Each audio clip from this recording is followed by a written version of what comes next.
அனைவருக்கும் வணக்கம். மகிழ்ச்சியாக இந்த பொதுக்கூட்டத்திற்கு வந்தேன். மனநிறைவோடு பேசுகிறேன். காரணம், நம்முடைய பெருந்தலைவர் காமராஜர் அவர்களுக்கு தொடர்ந்து மக்கள் பணியாற்றி கொண்டிருக்கிற மரியாதைக்குரிய தலைவர்கள் மரியாதை செலுத்துவது என்பது தமிழ் மாநில காங்கிரஸ் கட்சிக்கு மரியாதை, தலைவர்களுக்கு மரியாதை, தொண்டர்களுக்கு மரியாதை என்பதை பெருமையோடு இங்கே தெரிவித்துக் கொள்கிறேன். இங்கே வருகை புரிந்து மேடையிலே அமர்ந்திருக்கிற தேசிய ஜனநாயக கூட்டணியினுடைய மரியாதைக்குரிய தலைவர்களே, கூட்டணி கட்சியினுடைய மரியாதைக்குரிய நிர்வாகிகளே, பொறுப்பாளர்களே, பெரியோர்களே, தாய்மார்களே, பத்திரிகை தொலைக்காட்சியினுடைய மரியாதைக்குரிய நண்பர்களே மற்றும் இங்கே பெருந்திரளாக கூடியிருக்கின்ற அனைவருக்கும் என்னுடைய முதற்கண் வணக்கம். பெருந்தலைவர் காமராஜரது பொதுக்கூட்டம், பிறந்த தின கூட்டம் மிக சிறப்பான முறையிலே திருச்சியிலே உழவர் சந்தையிலே தொடங்கி இருக்கிறது. இதற்கு மிக சிறப்பான முறையிலே ஏற்பாடு செய்திருக்கின்ற தமிழ் மாநில காங்கிரஸ் கட்சியினுடைய சென்னை மண்டலம், கோவை மண்டலம், மதுரை மண்டலம் ஆகிய மண்டலங்களுடைய மாவட்ட தலைவர்கள், மாவட்ட நிர்வாகிகள், மரியாதைக்குரிய மாநில நிர்வாகிகள், துணை அமைப்பினுடைய தலைவர்கள், நிர்வாகிகளுக்கு என்னுடைய வாழ்த்துக்களை தெரிவித்துக் கொள்கிறேன். குறிப்பாக நண்பர்களே, டெல்டா மாவட்டத்திலே நடைபெறும் கூட்டம் இந்த கூட்டம். டெல்டா மாவட்டத்தினுடைய மரியாதைக்குரிய மாவட்ட தலைவர்களுக்கும், மாவட்ட நிர்வாகிகளுக்கும், மாநில நிர்வாகிகளுக்கும், துணை அமைப்பினுடைய தலைவர்களுக்கும் என்னுடைய சிறப்பு வாய்ந்த வாழ்த்துக்களையும் நன்றியையும் இங்கே நான் தெரிவித்துக் கொள்கிறேன். பெருந்தலைவர் காமராஜரது பிறந்த தின விழாவை கொண்டாடுவதிலே 100% பொருத்தமான கட்சி தமிழகத்திலே தமிழ் மாநில காங்கிரஸ் கட்சி என்று நிரூபிக்கும் வகையிலே இங்கே தேசிய எண்ணம் கொண்டவர்களாக, பிராந்திய கட்சியாக நம்முடைய தமிழ் மாநில காங்கிரஸ் கட்சியினுடைய தலைவர்களும் தொண்டர்களும் கலந்து கொண்டிருக்கிறீர்கள். பெருந்தலைவர் கர்மவீரரது பிறந்த தின விழாவிலே இந்த கூட்டம் நம்முடைய தலைவர் ஐயா ஜி.கே. மூப்பனார் ஆசியோடு நடைபெறுகிறது. பிரம்மாண்ட பொதுக்கூட்டமாக இங்கே நடைபெறுகிறது. இந்த கூட்டத்தினுடைய தனி சிறப்பு, பெருந்தலைவர் காமராஜரது புகழுக்கு பெருமை சேர்க்கும் வகையிலே நம்முடைய தேசிய ஜனநாயக கூட்டணியினுடைய மரியாதைக்குரிய தமிழகத்தினுடைய தலைவர்கள் இங்கே கலந்து கொள்வதுதான். மரியாதைக்குரியவர்களே, வருங்காலங்களிலே தமிழகத்திலே அனைத்து துறைகளும் வளர்ச்சி பெற வேண்டும். தமிழகம் உண்மையிலேயே அமைதி பூங்காவாக விளங்க வேண்டும். அதற்கு தேவை பெருந்தலைவர், மக்கள் தலைவர் கடைபிடித்த நேர்மை, எளிமை, தூய்மை, வெளிப்படைத்தன்மை.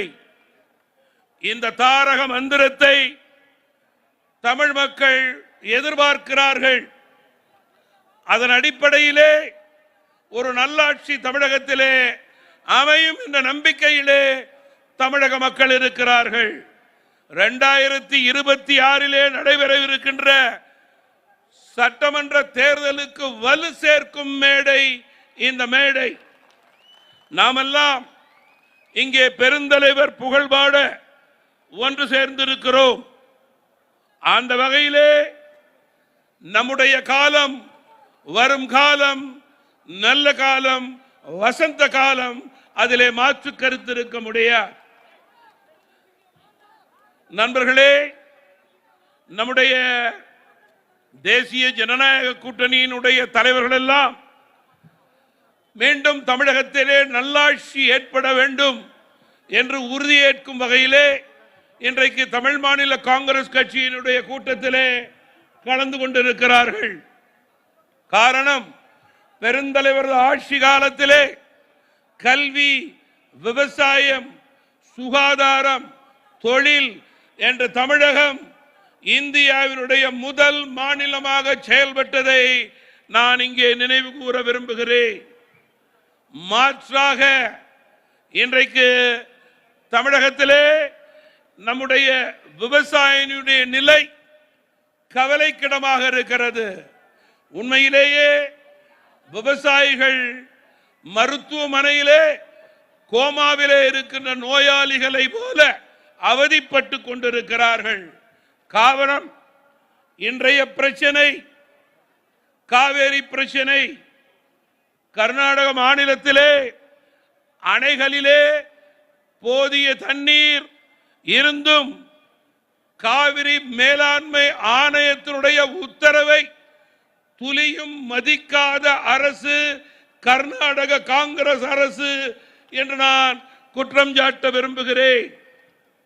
கூட்டாட்சி தத்துவத்திற்கு எதிராக செயல்படும் காங்கிரஸ் தலைமையிலான கர்நாடக அரசு இதனை தட்டி கேட்க தவறி வாய்மூடி இருக்கிறது தமிழ்நாடு காங்கிரஸ் கட்சியும் திமுக கூட்டணியும் என்று நான் குறிப்பிட விரும்புகிறேன். நண்பர்களே, பெரியோர்களே, அரசியல் சாசனத்தை முன்வைத்து அரசியல் செய்வதாக கூறி தம்பட்டம் அடித்துக் கொண்டிருக்கிற காங்கிரஸ் கட்சியை பொறுத்தவரையிலே கர்நாடகாவில் அரசியல் சாசனத்தின் அடிப்படையிலே உருவாக்கப்பட்ட நீதிமன்றத்துடைய தீர்ப்பை மதிக்காமல் ஏன் செயல்படுகிறது என்று நான் கேட்க விரும்புகிறேன். இது அரசியல் நாடகம். மக்களை ஏமாற்ற நினைக்கிறார்கள். விவசாயினுடைய வாழ்வாதாரத்திலே கை வைக்க பார்க்கிறார்கள். கர்நாடக காங்கிரஸ் அரசு காவிரி பிரச்சனையை விவசாயினுடைய தண்ணீர் பிரச்சனை என்று பார்க்க கூடாது. காவிரி பிரச்சனை என்பது நம்முடைய விவசாயினுடைய உயிர் பிரச்சனை என்பதை இந்த நேரத்திலே நான் குறிப்பிட விரும்புகிறேன். காவிரி பிரச்சனையிலே தண்ணீர் கொடுக்கக்கூடிய அனைத்து நடவடிக்கைகளையும் எடுக்க திமுக அரசு தவறுகிறது. தேர்தல் நேரத்திலே திமுக அதனுடைய தலைவர்கள் கர்நாடகாவிலே காங்கிரஸ் கட்சி ஆட்சிக்கு வர வேண்டும் என்று துடித்து போனார்கள். அங்கே பிரச்சாரம் செய்தார்கள். ஆனால் இங்கே நம்முடைய விவசாய பெருங்குடி மக்களுக்கு தண்ணீர் இல்லை என்ற கவலை அவர்களுக்கு துளி கூட கிடையாது. உண்மையிலேயே அந்த எண்ணம் திமுக காங்கிரஸ் கூட்டணிக்கு தமிழகத்திலே இருக்குமே ஆனால் என்றைக்கோ தமிழகத்தினுடைய முதல்வரோ அமைச்சரோ பிரதிநிதிகளோ நம்முடைய ஏழை எளிய விவசாயிகளுக்காக கர்நாடக மாநிலம் சென்று தண்ணீர் பெற்றுத்தர முயற்சித்திருக்கலாம். ஆனால் திமுக வெந்த புண்ணிலே வேலை பாய்ச்சுகிறது என்று நான் குறிப்பிட விரும்புகிறேன். கூட்டணிக்காக, தேர்தல் வாக்குறுதிக்காக, தேர்தல் வாக்குக்காக இன்றைக்கு கர்நாடகாவிடம் மண்டியிட்டு கிடைக்கிறது திமுக கூட்டணி அரசு. விவசாயிகள் உங்களை கூர்ந்து கவனித்துக் கொண்டிருக்கிறார்கள். இனி எந்த காலகட்டத்திலும் தமிழக விவசாயிகள் உங்களை மன்னிக்க தயாராக இல்லை என்பதை இந்த நேரத்திலே நான் குறிப்பிட விரும்புகிறேன்.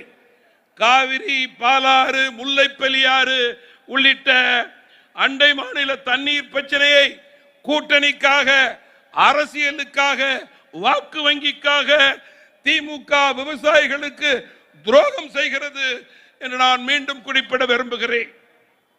நண்பர்களே, அடுத்தபடியாக தமிழகத்தினுடைய சட்டம் ஒழுங்கு இன்றைக்கு சீர்குலைந்திருக்கிறது என்பதை நாம் நன்கறிவோம். கொலை, கொள்ளை, திருட்டு, செயின் பறிப்பு, அதனை தாண்டி போதை பொருள், அதற்கு பிறகு கள்ளச்சாராயம், விஷச்சாராயம் என்று தமிழகம் இன்றைக்கு சட்டம் ஒழுங்கு பிரச்சனையிலே முன்னேறி கொண்டிருக்கிறது என்பதுதான் திராவிட மாடலுடைய அடையாளம் என்று நான் குறிப்பிட விரும்புகிறேன். சட்டம் ஒழுங்கு சம்பந்தமாக காவல்துறையினுடைய கைகள் ஏன் கட்டப்பட்டிருக்கிறது என்று நான் கேட்க விரும்புகிறேன். பெரியோர்களே, தாய்மார்களே, தமிழக மக்களே, கள்ளக்குறிச்சியிலே கள்ளச்சாராயத்தினுடைய இறப்புகள் 65 பேருக்கு மேல் என்பது அதிகாரப்பூர்வமான செய்தி. 1967 அரியலூரிலே நடைபெற்ற ரயில் விபத்தின் போது எதிர்கட்சியான திமுக அன்றைய காங்கிரஸ் கட்சியை பார்த்து, நீங்கள் ஆண்டது போதாதா, மக்கள் மாண்டது போதாதா என்று கேட்டதை நான் நினைவு கூற விரும்புகிறேன். கள்ளக்குறிச்சி மரணம், அரசியல் தலைவர்கள் மரணம், போதை பொருளிலே மரணங்கள், டாஸ்மாகிலே மரணங்கள், கொலை கொள்ளையிலே மரணங்கள் என்று இப்பொழுது தமிழகம் இருக்கும் போது உங்களை பார்த்து நாங்கள் கேட்கிறோம், திமுகவே நீங்கள் ஆண்டது போதாதா, உங்கள் ஆட்சியில் மக்கள் மாண்டது போதாதா என்று நாங்கள் கேட்க விரும்புகிறோம். மரியாதைக்குரியவர்களே, தமிழகத்திலே மீண்டும் நல்லாட்சி அமைய வேண்டும். நம்முடைய பெருந்தலைவர் காமராஜரது எண்ணங்களை பிரதிபலிக்க வேண்டும். அதற்கு நாங்கள் எல்லாம் ஒன்றுபடுவோம், செயல்படுவோம், வெற்றி பெறுவோம் என்ற உறுதியை இன்றைக்கு எடுத்துக் கொள்கிறோம். இங்கே நம்முடைய மரியாதைக்குரிய தேசிய ஜனநாயக கூட்டணியினுடைய தலைவர்கள் தமிழ் மாநில காங்கிரஸ் கட்சியினுடைய வளர்ச்சியிலே அக்கறை கொண்டவர்களாக செயல்படுபவர்கள். அதன் அடிப்படையிலேயே கூட்டணிக்கு அப்பாற்பட்டு பெருந்தலைவர் புகழ்பாட வேண்டும் என்பதற்காக இங்கே மேடையை அலங்கரித்துக் கொண்டிருக்கிறார்கள்.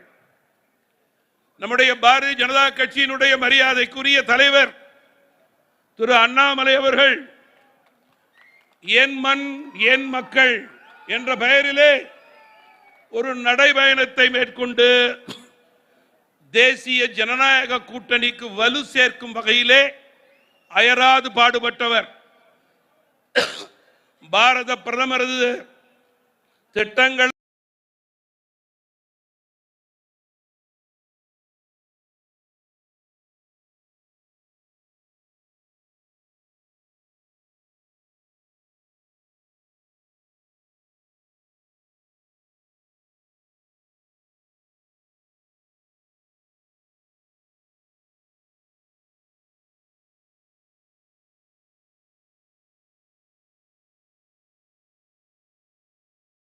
தமிழகம் முழுவதும்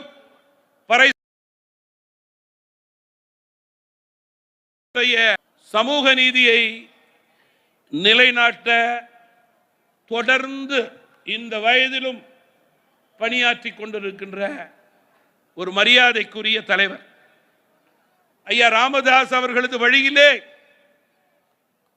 பாட்டாளிகளுடைய எண்ணங்களை பிரதிபலித்துக் கொண்டிருப்பவர் நம்முடைய மரியாதைக்குரிய முன்னாள் அமைச்சர், பாட்டாளி மக்கள் கட்சியினுடைய தலைவர் திரு அன்புமணி ராமதாஸ் அவர்கள். நம்முடைய பாட்டாளி மக்கள் கட்சியினுடைய தலைவர் தேசிய ஜனநாயக கூட்டணிக்கு நம்பிக்கை கொடுத்துக் கொண்டிருக்கிறார். இன்னும் பெருமையோடு கூற வேண்டும் என்றால், இந்தியாவினுடைய 140 கோடி மக்களுக்கு 108 என்ற உயிர்காக்கும் எண்ணை கொண்டு வந்து தினந்தோறும் லட்சக்கணக்கான உயிர்களை காக்கக்கூடிய உயர்வணி ஆற்றியவர் நம்முடைய தேசிய ஜனநாயக கூட்டணியினுடைய மரியாதைக்குரிய தலைவர் திரு அன்புமணி ராமதாஸ் அவர்கள். நம்முடைய மதிப்பிற்குரிய அமமுகவினுடைய தலைவர் திரு டிடிவி தினகரன் அவர்கள் புரட்சி தலைவி அம்மாவிடம் அரசியல் பயின்றவர். தமிழகத்தினுடைய ஏழை எளிய மக்களுடைய வாழ்க்கை தரத்தை உயர்த்திய பெருமை முன்னாள் முதல்வர் அம்மா அவர்களுக்கு உண்டு. அவர்கள் வாழ்ந்த காலங்களிலே எந்த மாநிலத்திலே மகளிருக்கு அதிக திட்டங்கள் என்றால் தமிழகம் மகளிருக்கு முதல் மாநிலம் என்று முதல் நிலையிலே இருந்ததை நான் இங்கே குறிப்பிட விரும்புகிறேன். அம்மாவினுடைய வழியை பின்பற்றி அவர்கள் பெயரிலே இயக்கத்தை தொடங்கி தொண்டர்களுக்கும் தலைவர்களுக்கும் நம்பிக்கை கொடுப்பவர். தேசிய ஜனநாயக கூட்டணியினுடைய வெற்றிக்கு நம்மோடு துணை நிற்பவர் என்று பெருமையோடு குறிப்பிட விரும்புகிறேன். நாம் எல்லாம் அரசியல் மாட்சியங்களுக்கு அப்பால் மதிக்கக்கூடிய மரியாதைக்குரிய தலைவர் நம்முடைய ஐயா தமிழருவி மணியன் அவர்கள். காந்திய வழியை பின்பற்றுபவர். பெருந்தலைவர் காமராஜரது பாசறையிலே பயின்றவர். பெருந்தலைவரது நேர்மை, எளிமை, தூய்மையை பின்பற்றுபவர். தனது உயர்வான உரையாற்றலால் மறைந்த தியாகிகளையும் தேச தலைவர்களையும் நம் கண்முன்னே நிறுத்தக்கூடிய ஆற்றல் பெற்ற தலைவர் ஐயா தமிழருவி மணியன் அவர்கள். தமிழகத்திலே வரும் காலங்களிலே பெருந்தலைவருடைய அடிச்சுவடி இருக்கக்கூடிய ஒரு நல்லாட்சி அமைய வேண்டும் என்று நடுநிலையோடு பணியாற்றி கொண்டிருக்கிற மரியாதைக்குரிய தலைவர். தமிழகத்திற்கு வரும் நாட்களிலே நல்லது நடப்பதற்கு வழிகாட்டக்கூடிய தலைவராக ஐயா தமிழருவி மணியன் அவர்கள் இங்கே வருகை புரிந்திருக்கிறார்கள். நம்முடைய மதிப்பிற்கும் மரியாதைக்கும் உரிய முன்னாள் முதல்வர் ஐயா OPS அவர்கள் ஒரு முக்கிய நிகழ்வுக்காக வெளி மாநிலத்துக்கு சென்றிருக்கின்ற காரணத்தினால் அவருடைய வாழ்த்துக்களை முன்னாள் தமிழக அமைச்சர், திருச்சி மண்ணினுடைய மைந்தர், அவருடைய இயக்கத்தினுடைய மூத்த பிரதிநிதிகளில் ஒருவர் நம்முடைய ஐயா வெல்லமண்டி நடராஜன் அவர்களை நேரடியாக இங்கே வருகை புரிய செய்திருக்கிறார். அதே போல நம்முடைய IJK தலைவர் ஐயா பாரிவேந்தர் அவர்கள் இங்கே வரவில்லை என்றாலும் கூட தன்னுடைய மாவட்டத்தினுடைய மரியாதைக்குரிய தலைவர் அவர்களை இங்கே பிரதிநிதியாக அனுப்பியிருக்கிறார். நம்முடைய மரியாதைக்குரிய செல்வகுமார் அவர்கள் இங்கே வருகை புரிந்து சிறப்பித்துக் கொண்டிருக்கிறார். நம்முடைய ACS அவர்கள், தேவநாதன் யாதவ் அவர்கள் எல்லாம் இங்கே இல்லை என்றாலும் கூட எனக்கு வாழ்த்து செய்தி அனுப்பி அவர்களுடைய பிரதிநிதிகளை இங்கே அனுப்பி இருக்கிறார்கள் என்பதை நான் குறிப்பிட விரும்புகிறேன்.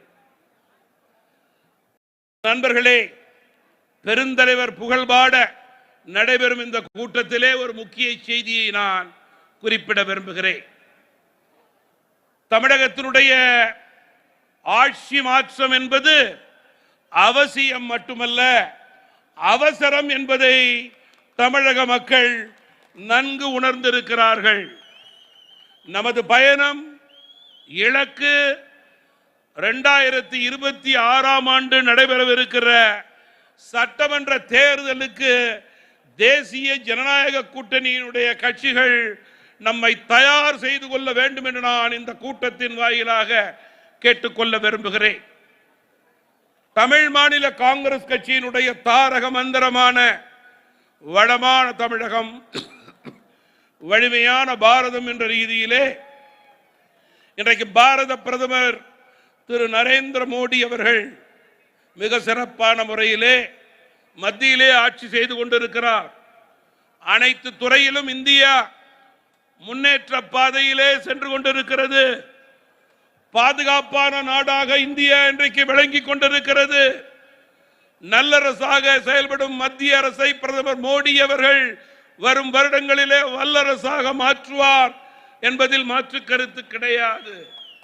எனவே நண்பர்களே, வளமான தமிழகத்தையும் வலிமையான பாரதத்தையும் உண்மையிலேயே விரும்பக்கூடிய தமிழகத்தினுடைய கட்சிகளும் மரியாதைக்குரிய தலைவர்களும் 2026 தேசிய ஜனநாயக கூட்டணியினுடைய தலைமையிலே அணிவகுக்க வேண்டும் என்று நாங்கள் கேட்டுக்கொள்ள விரும்புகிறோம். நண்பர்களே, மிக சிறப்பாக இந்த கூட்டம் நடந்து கொண்டிருக்கிறது. கூட்டத்தினுடைய துவக்கமே இனிமேல் தான் என்று நான் குறிப்பிட விரும்புகிறேன். இங்கே கூடியிருக்கின்ற மரியாதைக்குரிய தமிழ் மாநில காங்கிரஸ் கட்சியினுடைய தலைவர்களும் தொண்டர்களும் இங்கே பலர் பெருந்தலைவர் காமராஜரோடு பணியாற்றியவர்கள், மக்கள் தலைவர் ஐயா மூப்பனாரோடு அரசியல் பயணம் செய்தவர்கள், அவர்களால் அன்பு பாராட்டப்பட்டவர்கள் பலர். கடந்த 25 ஆண்டுகளிலே என்னோடு பயணம் செய்தவர்களும் இங்கே ஆயிரக்கணக்கிலே வந்திருக்கின்றீர்கள். நண்பர்களே, தமிழ் மாநில காங்கிரஸ் கட்சி என்பது ஐயா மூப்பனார் காலத்திலிருந்து 3 தலைமுறைக்கு சொந்தமான கூட்டு குடும்பம் என்ற இந்த கூட்டத்திலே நீங்கள் நிரூபித்திருக்கிறீர்கள். இந்த கூட்டத்தினுடைய முக்கியம், இந்த கூட்டத்தினுடைய நோக்கம், இந்த கூட்டத்தினுடைய வருங்கால தமிழகத்தினுடைய மாற்றம் என்பது நம்முடைய மரியாதைக்குரிய தேசிய ஜனநாயக கூட்டணியினுடைய தலைவர்கள் பெருந்தலைவரை பற்றி பேசுவதுதான் என்பதை நாம் மறந்துவிடக் கூடாது. எனவே நம்முடைய மரியாதைக்குரிய தேசிய ஜனநாயக கூட்டணியினுடைய தலைவர்கள் பேச ஆரம்பிக்க இருக்கிறார்கள். அவர்களுடைய மரியாதைக்குரிய உரையாற்றலை பொறுமையோடு கவனமாக நாம் கேட்க வேண்டும் என்று அன்போடு கேட்டுக்கொள்கிறேன். உங்களைப் போல நானும் அதை கவனமாக பொறுமையோடு கேட்க வேண்டும் என்பதற்காகத்தான் தலைமை உரையாற்றியிருக்கிறேன் என்பதை நீங்கள் புரிந்து கொள்ள வேண்டும். நண்பர்களே, இறுதியாக ஒன்றை சொல்லி விடைபெற விரும்புகிறேன். இந்த கூட்டத்திற்கு ஆயிரக்கணக்கிலே நம்முடைய தமிழ் மாநில காங்கிரஸ் கட்சியினுடைய தலைவர்களும் தொண்டர்களும் வரி புரிந்திருக்கிறீர்கள். திருவள்ளூரிலிருந்து ஆரம்பித்து கன்னியாகுமரி வரை முக்கிய தலைவர்களும் தொண்டர்களும் வந்திருக்கிறீர்கள். டெல்டா மாவட்டத்திலிருந்து மேலும் சிறப்பு சேர்த்திருக்கிறீர்கள்.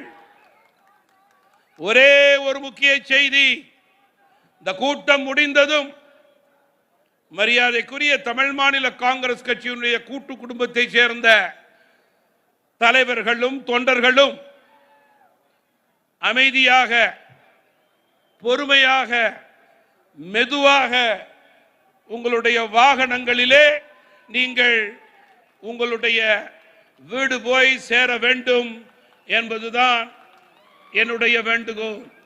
எனவே தயவு கூர்ந்து இந்த கூட்டத்திற்கு பிறகு பொறுமையோடு நீங்கள் எல்லாம் கிளம்ப வேண்டும். கூட்டம் சரியாக 8 மணி அளவிலே முடிந்துவிடும். எனவே தயவு கூர்ந்து அமைதியாக இருந்து கூட்டத்தை வெற்றி கூட்டமாக மாற்றி இருக்கிறீர்கள். மேலும் கூட்டத்திற்கு சிறப்பு சேர்த்து நீங்கள் எல்லாம் தலைவர்களுடைய பேச்சை கேட்க வேண்டும் என்று அன்போடு கேட்டுக்கொண்டு ஒன்றுபடுவோம், செயல்படுவோம், வெற்றி பெறுவோம்.